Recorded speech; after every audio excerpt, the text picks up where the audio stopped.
I watched this video on how to grow mango seeds and failed. Ziplock, paper towels, warmth, they all rotted.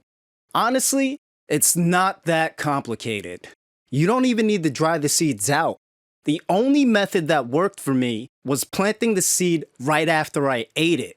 See, inside this husk is a seed, and you kind of want to pinch around to feel where it is. Then using some pruning shears, cut it open, avoiding the seed underneath.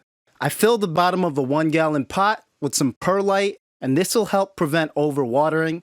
Then I put in some well-draining soil, and then I sprayed it with some hydrogen peroxide wherever this seed was going. Now, if you take a look at this seed, you could see there's a green side, and that's the top. But if there isn't green on your seed, the pointier side is always the bottom. Bury the seed pointing down and only a centimeter from the surface, and then give it a light watering. Mango plants love warmth, so I placed this pot inside a seed starting dome above a heat mat under low light.